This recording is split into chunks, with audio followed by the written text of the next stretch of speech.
Hello and welcome to FatbossTV, Alex here, and today we're going to be looking at how you obtain the survival hunter artifact Talonclaw, Spear of the Wild Gods, over on the Legion Alpha. So for those of you who don't know because you've been living under a rock the last couple of months, survival hunters have been changed from a ranged DPS to a melee DPS. So you go around fighting with your pet using Mongoose Bite, Raptor Strike, Wing Clip, all of that good stuff from the good old days. Now in order to actually get your artifact weapon, you will first be contacted by a hawk with a letter that tells you to go meet Emerald Shadewarden in Dalaran, who happens to be right around the corner. I assume that this bird will appear anywhere, but you spawn in Dalaran, so it seems a bit unnecessary. Once you go and meet her, she explains that the Legion's forces require us to seek any advantage we can get, and that the hunters have learnt of unique weapons that will help us out.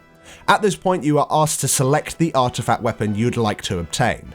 Now, as we are covering survival hunters, as it is the only thing on the alpha right now, and survival hunters are really cool, we can only select the survival hunter weapon Talonclaw. Now after you select the weapon, you go just around the corner and find Apata High Mountain. She tells you of a corrupted Night Stalker that killed many of her High Mountain clan. Their leader even went after the beast with the weapon Talonclaw, but he never returned. She says that she's learnt of a Night Stalker who matches the description, and she wants to go meet with her brother and kill it so we can use the weapon against the Legion while avenging the High Mountain clan. You follow her as she awkwardly passes towards the Flight Master, where you mount a hippogriff to take you into High Mountain. After mounting the hippogriff, you are teleported there. Once there, she sees the signal through the mists and you land in a misty swamp. She speaks with her brother, and he tells her that the nearby Cavaldir in the village are scared of a cat that has made its lair in the swamp, and that they've built a set of wards that stop anything going in and out of that entire area. Apata tells you to go and investigate the village while she sits there and does nothing, talking with her brother or something. When you arrive at the village, you see a Cavaldir Mist Warder charging the ward stones. You are then told to trap the warder using one of your frost traps in order to steal the ward stone while he just sits there in his icy tomb. Once you steal the ward stone, swirly circles appear under both your feet and the warder's feet. Lightning then strikes and instantly kills the warder. You then need to go through the village and obtain 3 more ward stones in the exact same way you just did. However, you can actually just go up and kill the warders rather than trapping them and stealing the ward stone underneath them. However, they do have a lot of CC, although you can interrupt some of it. It's generally a bit more of a pain in the arse. It's generally just easier to trap them and use the lightning to kill them, but with the traps having such a high cooldown, sometimes it's not up and you just go up and kill them anyway. Once you've obtained the remaining stones, you take them back to Apata. She then infuses the stones with some spears that she found nearby, and then you use that to hurl yourself through the fog wall.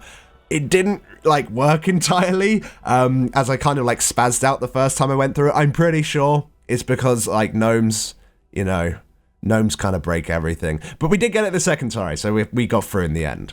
Now once you're inside the deep misty swamp, you walk around for a bit, and then Dakar, the corrupted Night Stalker, appears, as well as loads of little stalkers. You then need to take out all of the little ads. Now these do keep going into stealth, so in order to take them out easily, you kind of need to drop a flare to keep them out of stealth. I think it's Apata actually tells you, or can someone drop a flare, which is pretty cool. But after you clear out about 2 or 3 pack of these stalkers, they die really easily, and Survival Hunter does so much damage, it's incredible. You then chase Dakar deep into the mist to lay a trap to catch it. Now as soon as you enter the mist, you periodically get swiped by the big bastard cat, and this actually interrupts the trap that you're trying to lay, which is pretty irritating. But once you eventually place the trap on the ground, you then need to take out another set of these little stalkers, whilst you wait for Dakar to randomly walk into the trap he just saw you put down. After you kill all the little ads, he will then appear and you get to start fighting him.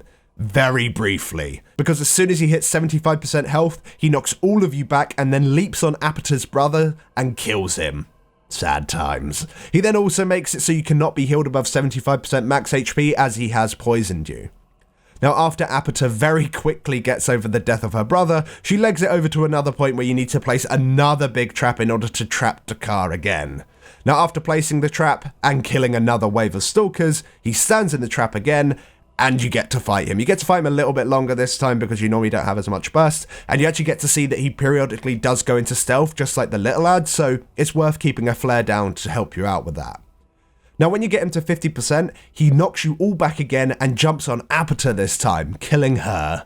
He then runs off into his lair nearby, and Apata tells you with her dying breath during a lovely cutscene that you need to go and kill him and get the weapon back. So you leave her to rot on the ground so you can go get some epic loot. When you arrive in the cave, you find a car out of stealth so you don't need to piss about with traps or flares anymore, and you can quickly finish him off with your crazy high survival burst. Like, we're going to be covering survival hunters soon, but you absolutely annihilate the poor little cat bastard. And then you go and retrieve the wonderful Talonclaw that's over in the corner. It then plays a cutscene that clips you through the ground a little bit. Once again, I think it's gnomes fucking everything up. And then a Tauren appears who thanks you for killing the cat and getting the weapon. He wishes you the best of luck while putting a portal down to Dalaran. You then take the portal back and go and speak to Emerald Shadewarden, you know, the night elf from the beginning. You go talk to her again, and she gives you grats for getting the weapon, and then tells you of her ancient order of hunters that are located in High Mountain, and that she wants you to go there. So you take the Flight Master to High Mountain and arrive at True Shot Lodge, which is your new class hall. She takes you for a little walk where she tells you about the Unseen Path, an order of hunters who have been living in the Broken Isles to look out for the Legion's return. And now that the Legion is here, she wants you to join them so you can, you know, kick some ass. You then take an oath where once again you clip through a giant bird statue, once again blaming gnomes, and then a giant ghost griffin bird appears called Honora. This bird is probably really important to, you know, this ancient order for some reason. I don't really know too much about it, or I don't really care too much about it either. But either way, there's a giant ghost griffin why you can't complain. She then instructs you to go inside the True Shot Lodge to pimp up your new weapon. You go inside and you use the altar to gain access to the new artifact upgrade UI. Whilst you're there, you can actually see Talonclaw floating above the altar as you're in the UI, so you can like rotate it and stuff and see like a nice 3D model of your new weapon. Right now, you can't actually change the look of the weapon just yet. All of that is locked behind, I don't know, I guess you need to get achievements and stuff for it. But yeah, you can't actually change what it looks like. You then put your first talent slot into your brand new Talonclaw weapon, and this gives you a brand new ability, which we'll cover once again when we cover survival hunters. And then that's it. You've got a lovely new weapon. You can go and get artifact power to upgrade it and unlock talents, and you do have access to the True Shot Lodge now, so you can have a little walk around there and see what it's like. It's not too bad. So that's what you do in order to get the Survival Hunter artifact. I thought the quest chain itself was pretty decent. It certainly followed the whole class fantasy of being a hunter and tracking down a big spooky cat. And even having class specific mechanics in the quest chain itself was quite a nice touch, like such as when you had to use the flares to reveal the stalkers in stealth, and even spec specific mechanics, because survival hunters are the only spec that can use traps. Like being able to use those traps to make it so you can kill those mobs more easily was certainly pretty cool. Like just the game giving you the option of using something special about your class in order to achieve a goal more easily was definitely a nice touch, and something I really expect we'll see a hell of a lot more of in the other artifact quest chains. So thanks for watching, guys. Make sure you do like the video and of course share it with your mates, and subscribe for more artifact previews as well as other Legion Alpha stuff that we'll be doing as soon as we can. Thanks for watching.